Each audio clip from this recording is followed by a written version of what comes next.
Itu Totok Chungha Baptist Church, Emmanuel Mission bro.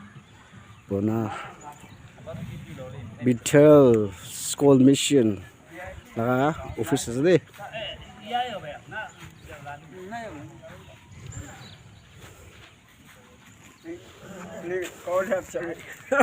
Ay, ada school. School kisah saya. Hello. Now, pado nang tayo rak siya. Ay ngim sa. Ha, ngap. Tudok singa.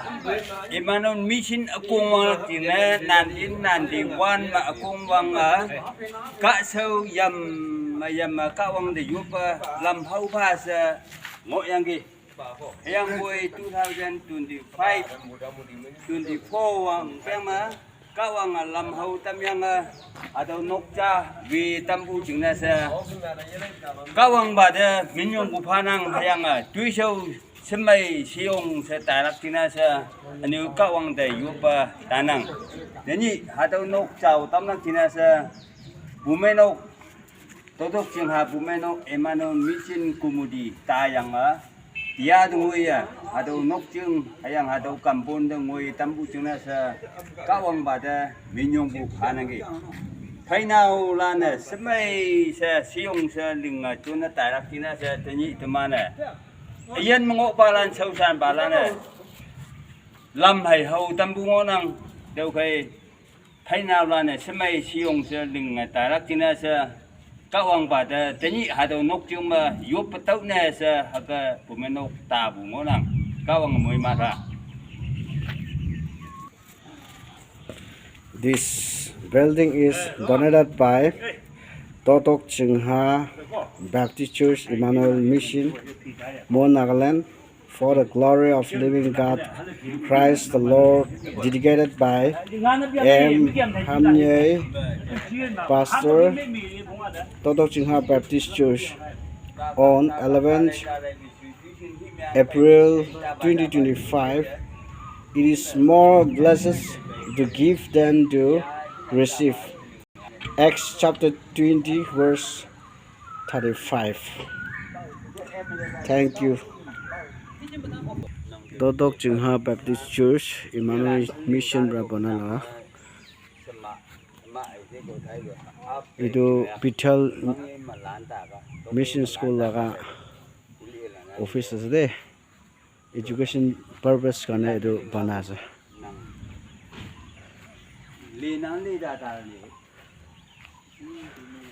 Tahu mai nyau students lana hongkem bu teman kawang de yemeng bu Hindu ibai mana Hindu anu alau kawang de meng bulan sa ini balana munang yang nahalan tam English malak chuna nyau na yang monglo ada nahalan Christian na meng tam fellowship lenga tailak setai bu ada ba chudai phai tau ba noka tau sekolah ke apa tai bona yang ada wa Totok Chungha pumanok nubu nausi ja chena wan kem riksha nga katok school khonggambu epu nang tau de pumanok Emmanuel Mission dai ada noka tonet menga wi tamu na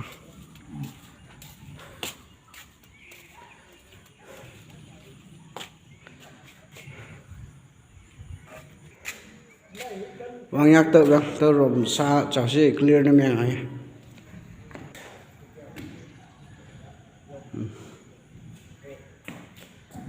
adalana mystery lang yunang iman tau nok wi bulan yang imana do square feet measurement na meng mo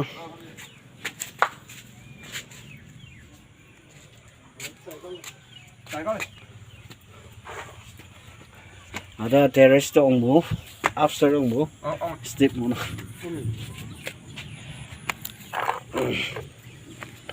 sa square feet measurement na meng mo mystery ยิงนะ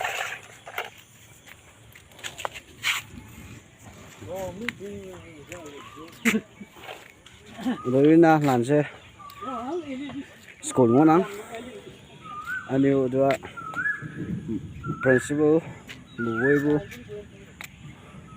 มาสลานก็ตัวงนะเนี่ยเราสกุลคงก็ไม่สกุลกำบังนะแต่teman saya pemenuk sakit Di bu jau. Di dikit ni memang.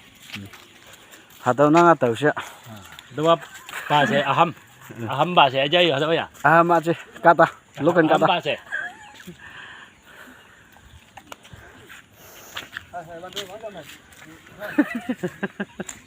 Senang. Kita. Okey. kalau tutup chừng hà Bahasa. pemenuk pastor cũng năng em là em hôm nay pastor xem mình nông thank you God bless you all Ngắt. Totok tinga pumenok imanul mission. Min meling bu tau yong nok. Lakin bo ma. Iron ma. Ado titikit na tabu ya to ma. Thank you